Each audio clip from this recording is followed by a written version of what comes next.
This is Brevard Watch, the news experience focused exclusively on Florida's Space Coast.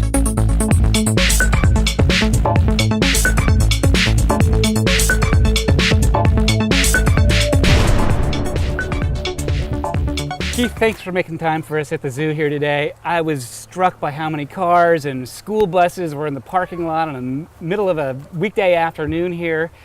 One thing that's impressed me about the zoo is how much it has developed over time, changing, new exhibits. If somebody hasn't been here in 2 or 3 years, what would they find here at the Brevard Zoo that they hadn't seen before?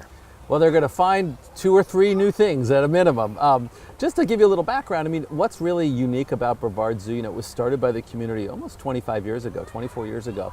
But it was started as an independent zoo without any recurring public operating funding. We get some money from the Tourist Development Fund, from the bed tax to build new things, but we have to earn it. So we're competing with all these other attractions. In addition to all of our mission work, we have to be competitive for your leisure time, which is a really valuable thing. So we're always adding new pieces and giving people new reasons to visit. So that's a critical piece. If they were to come today, they would see our dinosaur exhibit, which actually ends at the end of April. I don't know where you're airing this, but if it's before the end of April, come. It's fabulous. It's really not just for kids. One of the big surprises people had is not just do we have, I think, 16 or 18 animatronic, really realistic dinosaurs that look and feel as close to what we think happened, 65 million years ago. But we really have a whole paleontology exhibit full of real dinosaur material that we've collected at different expeditions over the years up in Montana. So we have a lot of real dinosaur materials, and we're always opening up jacketed materials. And people love that. And that's part of, I'll talk a little bit later maybe about how that fits into our educational philosophy. Lands of Change, our Australia loop, opened just a little under a year ago.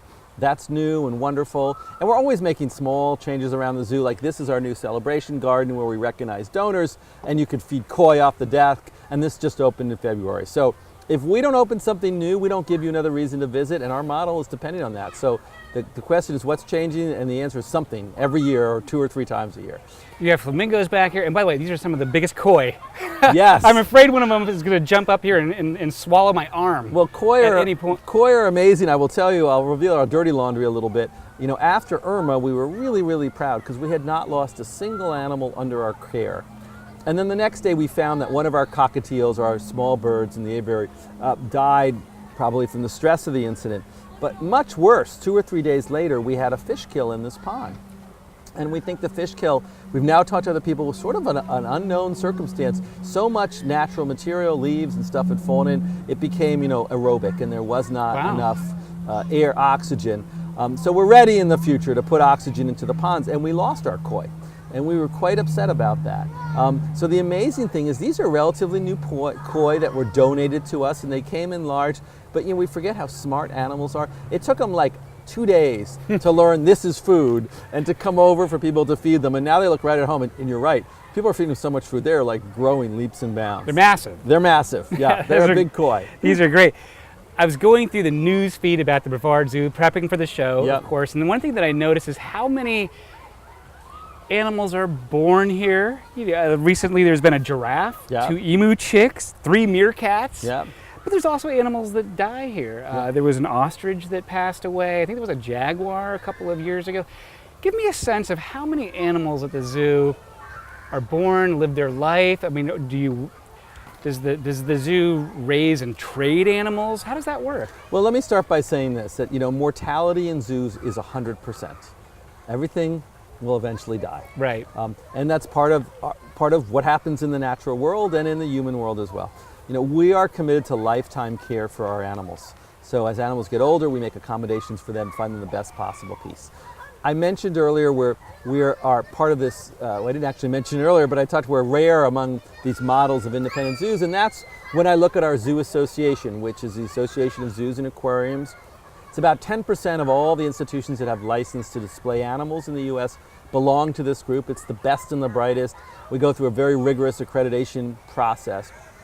We collectively manage our animals in something called SSP, Species Survival Plans, and it's like computer dating for animals. So the answer is almost all of our mammals come from other zoos, a little smaller percentage for birds and reptiles, but almost everything else almost everything's coming from a captive situation. And typically there's no money involved at all. They're on breeding loan, or we're just matching them up according to what the computer program said is the best genetic mix.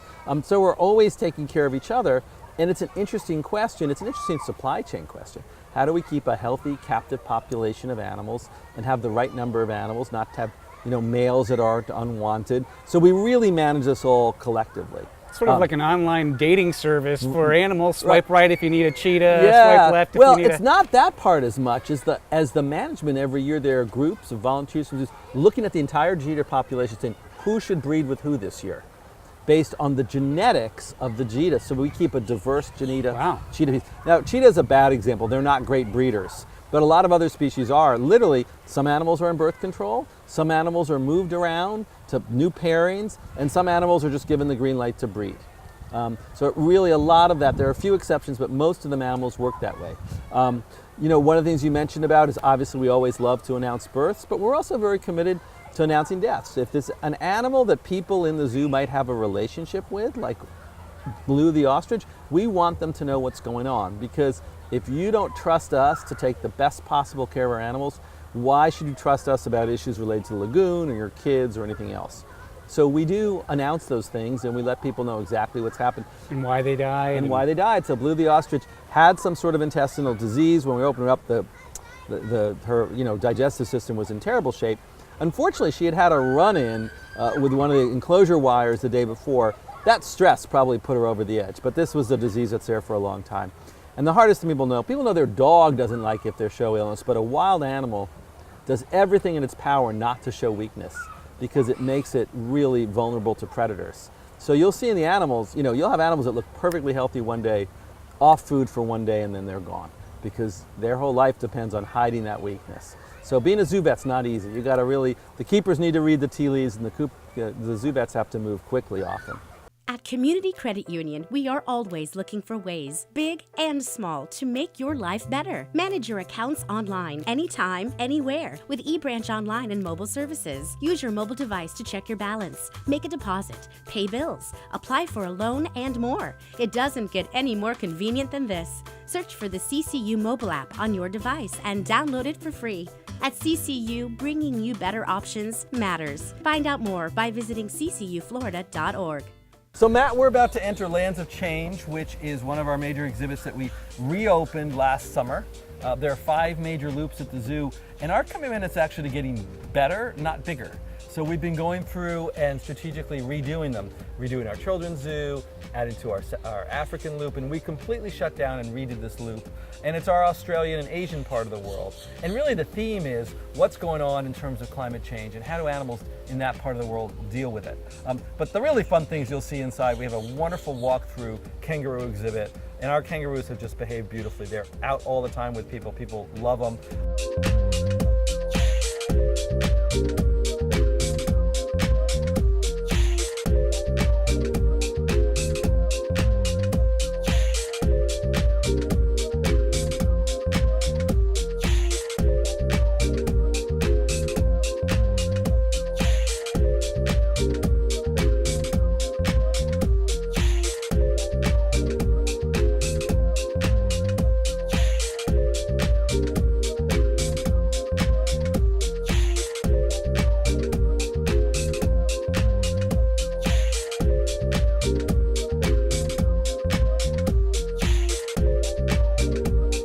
Animals deal with change? How are they dealing with change in those parts of the world? And our initial messaging has not been on point as much as we'd like, so we're about to do some remedial work and fix that. But we also added the first stage here at the zoo, which has been great. People have really enjoyed actually taking a load off for a little while. And we do wellness training with our animals there, and they get to see that. So, wellness training with animals? Yes. So, we're always doing different things to keep the animals stimulated and interested, and you get to see the behaviors that we train them to do. And everything is motivated, by whatever positive thing you want. So with a lot of animals, it's food. With rhinos, it's belly rubs. It depends on the animal. So new loop, and people are really enjoying the kangaroos in particular, but the whole thing's been really well received. Have you rubbed a rhino belly? Oh, of course. That's one of the perks of the job, one right? of the perks of the job. We actually do rhino encounters every day at noon. You can pay a very reasonable fee and get a chance to rub a rhino's belly. And the story is, we talked about how our animals come from other institutions. Our 2 female rhinos came from San Diego Wild Animal Park.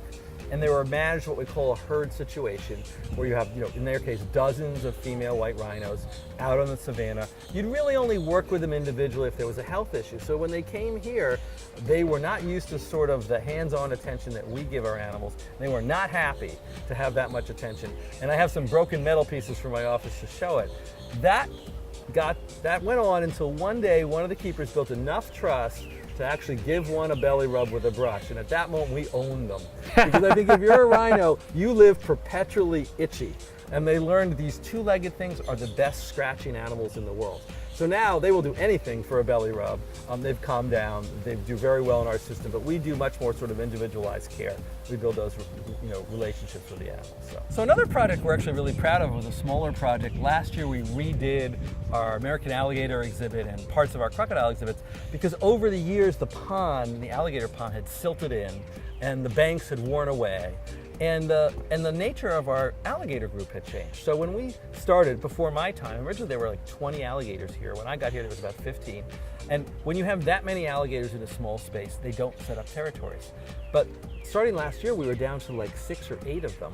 And they were starting to get territorial and started to beat up on each other. Okay. So you can either do a lot, or you can do just the right number to hold the territories in that exhibit. And we thought it was healthier for the alligators to allow them to do the territorial thing.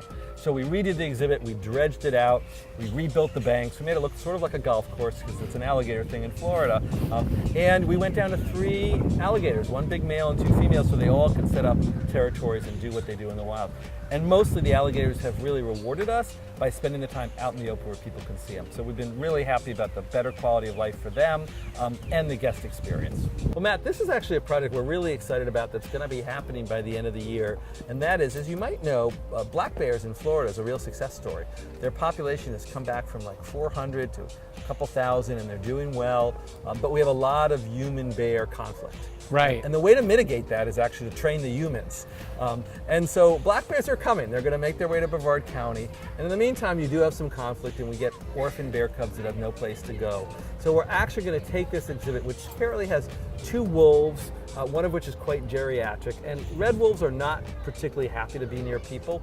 So we're going to find them a place where they'll have a little more privacy and convert this to a black bear exhibit. So we'll be able to save some cubs and also start that conversation by having demonstrations of things like bear-proof garbage cans, how do you hang up bird feeders. So when black bears make it here, we'll be a friendly place for them and won't drive that human conflict. So we're excited about that. People will love to see bears here, but it's really an important education piece we think we can do.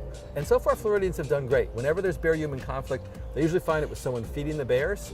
And the interesting thing is the public have understandably blamed the person, not the bears, for doing that. So we want to make sure bears have keep in good stead here. You're going to put a bear-proof garbage can out there with something really good in it. Exactly. It's sort of a puzzle for the bears to figure out, Well, we're right? actually going to put the bear-proof garbage cans for people and see if your child can open it. And or in your case, they might be challenging you. But they're not easy to open, so we'll have to work on them. So Matt, I mentioned earlier we opened this space a little over a year ago. It's the Exceptional Nature Play space.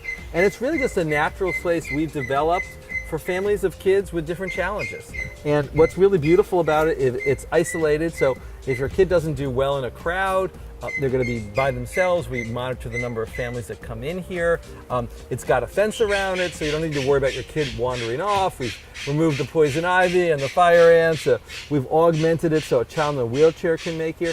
And it's sort of this semi-natural place that feels really natural. And we bring in different groups and families. And sometimes you have families of kids. One of the kids is on the spectrum, but that means the whole family doesn't get to go out. So the siblings don't get to do things. And here at the zoo, we try to find accommodations to make sure we can really meet the needs of those families. So this has been a wonderful space that we're programming in different ways, really get kids play in the woods, which is just a critical part of childhood. And we have really wonderfully trained staff now to work with those families, whatever the challenges the kids are facing. And how often does this get used? Well, it's ramping up. Right now we schedule different days. We have different days really aimed at families with kids with visual challenges or hearing challenges or sensory challenges, and they sign up. We do it different Saturdays, and then we've just started to work with BPS.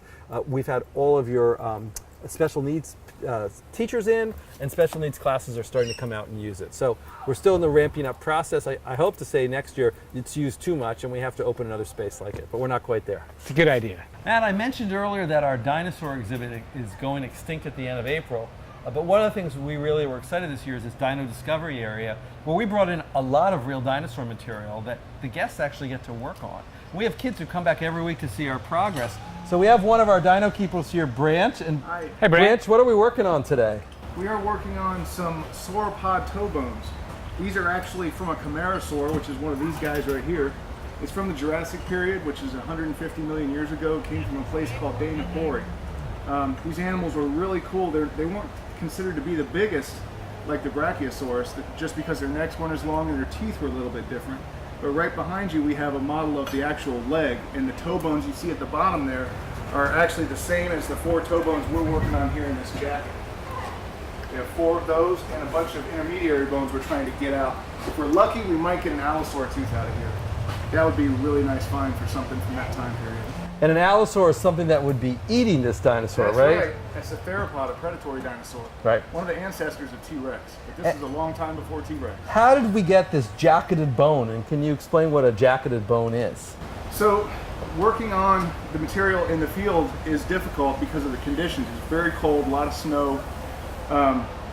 We don't want the bone to weather, so we'll put down some foil and then a burlap sack. The foil is so the bone doesn't stick to the plaster we're going to paste onto the burlap. Once we do that, we dig underneath it, flip it, and jacket the other side. Now we have an entire section we can, a little bit better, a little safer, take back to the lab without it breaking up the bone and losing something really nice. Then we can take our saw, cut the jacket open, and then start working our way down through the matrix. That's great. And how long have you been working on this one for? Off and on for a couple of weeks, but we're going kind of slow with this one, putting some penetrant on there so that the bone doesn't dust away on us. And we'll go into these cracks and we'll put some glue in here and try to fill those. So this one we're taking a lot slower because we have so much going on right here. Thank you very much. It's amazing. I hope you discover something great. At Community Credit Union, we are always looking for ways, big and small, to make your life better. Manage your accounts online, anytime, anywhere, with eBranch Online and mobile services. Use your mobile device to check your balance, make a deposit, pay bills, apply for a loan, and more. It doesn't get any more convenient than this. Search for the CCU mobile app on your device and download it for free. At CCU, bringing you better options matters. Find out more by visiting ccuflorida.org. Talk a little bit about your educational initiatives. I know you've done some things with Brevard Public Schools. There's school buses parked here for field trips, of course, but describe a little bit about that. Well, it's interesting. We really did a reset on that about 2 years ago. We said it's time to take a look at what are our goals in terms of education. And there's really 2 of them that we came up with. That's our focus. The first one we've had for a long time, and that was really connecting people with nature, especially children, but everybody.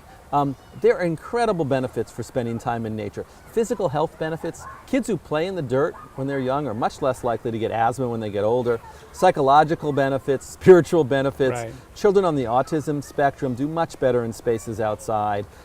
But our mission is to make sure we protect all that wild space. And if you don't spend time as a kid sort of in free, open play in nature, you don't get to appreciate it. I mean, the most active conservationists are fishermen and hunters and birders and wildlife photographers and hikers and people who really appreciate what's out there. So we really want people outside, and so we have a bunch of initiatives to do that.